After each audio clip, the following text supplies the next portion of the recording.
اب ہم آتے ہیں سیدنا صالح علیہ السلام کے قصے کی طرف۔ دن گزرتے گئے اور لوگ ایک بار پھر ابلیس لعین کے وسوسے میں آ کر کفر کی طرف پلٹ آئے، کیونکہ ابلیس کسی بھی شخص کو وسوسے میں ڈالے بغیر نہیں چھوڑتا۔ اس طرح ایک بار پھر کفر پھیل گیا، چنانچہ اللہ نے ان کی ہدایت کے لیے صالح علیہ السلام کو مبعوث فرمایا۔ یہ سمود کے پوتوں میں سے ایک عربی نبی تھے۔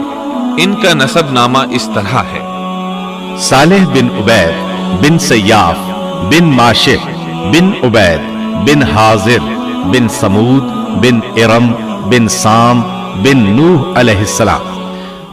گویا صالح علیہ السلام کا تعلق قوم سمود سے تھا، اور یہ قوم عاد کی نسل سے تھی۔ سمود کی قوم نے یمن کو خیر باد کہا اور جزیرے سے شمال کی طرف منتقل ہو گئے، پھر وہاں ہجر نامی ایک بستی میں جا ٹھہرے۔ قرآن کریم کی سورۃ الحجر اسی بستی کے نام سے موسوم ہے۔ قوم عاد کا تذکرہ سورۃ الحجر کے علاوہ سورۃ الاحقاف اور سورہ ہود میں بھی ہے۔ اللہ تعالیٰ سورۃ الحجر آیت 80 میں فرماتے ہیں: اور ہجر والوں نے بھی رسولوں کو جھٹلایا۔ ہجر قوم سمود کا مرکزی شہر تھا۔ اب وہ مدائن صالح کے نام سے مشہور ہے۔ یہ شہر مدینہ منورہ کے شمال مغرب میں 380 کلومیٹر کے فاصلے پر واقع ہے۔ یہ لوگ بھی پہاڑوں کو تراش کر گھر بناتے تھے۔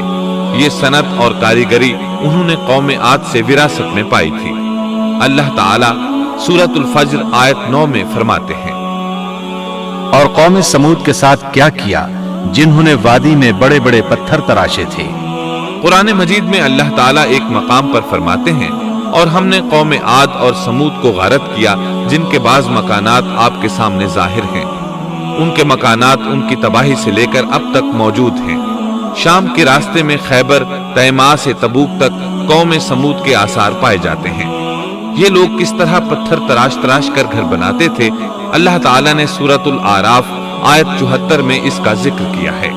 اس وقت کو یاد کرو جب اللہ تعالیٰ نے تمہیں قوم عاد کے بعد جانشین بنایا اور تمہیں زمین پر رہنے کا ٹھکانہ دیا کہ نرم زمین پر محل بناتے ہو اور پہاڑوں کو تراش تراش کر ان میں گھر بناتے ہو۔ سو اللہ کی نعمتوں کو یاد کرو اور زمین میں فساد مت پھیلاؤ۔ یہ آیت ان کی طاقت، جسم کی صلاحیت اور ماہر فن ہونے پر دلیل ہے۔ پہاڑوں کو تراشنا دراصل قوم عاد کی عادت تھی۔ یہ بھی چونکہ انہی سے تھے، اس لیے وراثت میں یہ کام انہیں بھی آ گیا تھا۔ جس طرح اللہ نے عاد کو اپنی نعمتوں سے نوازا تھا، اسی طرح سمود کو ان سے بڑھ کر نعمتیں دی تھی۔ اللہ تعالیٰ صالح علیہ السلام کی زبانی ان سے فرماتے ہیں: اے قوم سمود، کیا تمہیں ان چیزوں میں بے فکری سے رہنے دیا جائے گا، یعنی باغات، چشموں، کھیتوں اور کھجوروں میں جن کا خوشہ ملائم ہے، اور تم پہاڑوں کو تراش کر پرتکلف گھر بناتے ہو؟ بس اللہ سے ڈرو اور میرا کہنا مانو۔ لیکن ان لوگوں نے ہر طرح سے قوم عاد کی پیروی کی، نصیحت پکڑنے کی بجائے بتوں کی عبادت شروع کر دی۔ اللہ نے ان کے درمیان صالح علیہ السلام کو مبعوث فرمایا۔